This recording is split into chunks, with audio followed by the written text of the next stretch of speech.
All right, welcome back inside our proactive newsroom. And joining me now is Farhad Abbasov. He is the chairman of Millennial Potash. And Farhad, welcome back. Good to see you again. Thank you, Steve. Great to see you as well. Yeah, so the company out with a pretty significant news release talking about a key milestone that has been met now, earning a total of 70% interest in your project. So tell me a little bit about getting to this point. It's a good one for the company. Absolutely, Steve. Steve, we've been developing this project in a record time. We started in March 2023. Since then, we've built a camp. We started drilling. We put our maiden resource estimate out in January. A very large resource, 1.7 billion tons of indicated and inferred resource. And then in April, we completed our preliminary economic assessment. So based on all these milestones, we've earned 70% in the project, which is our Banyu Potash project in Gabon. And we plan to earn up to 100% in the next few months by completing a bankable feasibility study as well. Yeah. So tell me a little bit about the PEA, because that's obviously you mentioned that you needed to get that completed, and the numbers within inside of it are pretty good. In fact, they're very good, and I guess that's what you were hoping for. Yeah, see, we were definitely hoping for very strong numbers, but these numbers were much stronger. In other words, exceeded our expectations, primarily because our drill results were, again, better than what we had expected. We basically, during our drill program, we've extended potash horizons by almost 35 meters, reaching 70 meter in total thickness.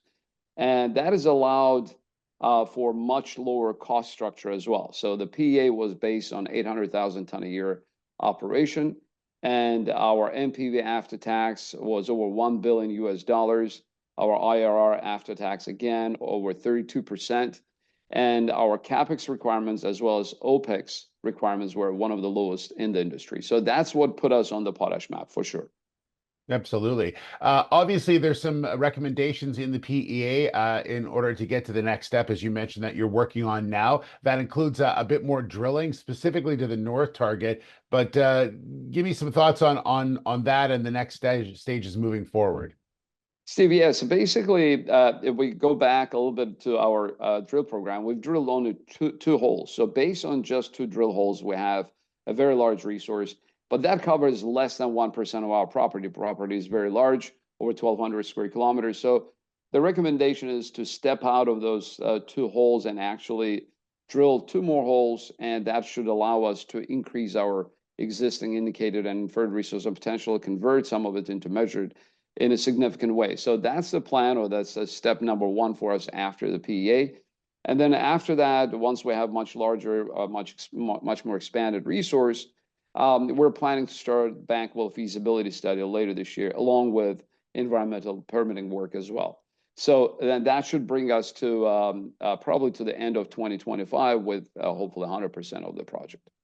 Absolutely.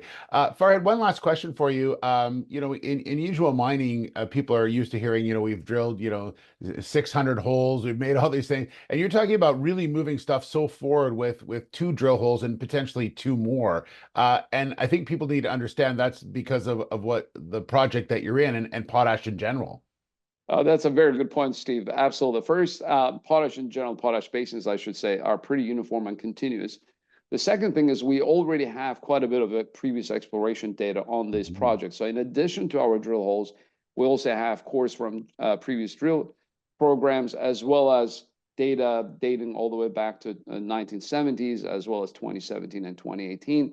And on top of it, we have seismic data as well. So all of that correlates quite well with what we've done so far.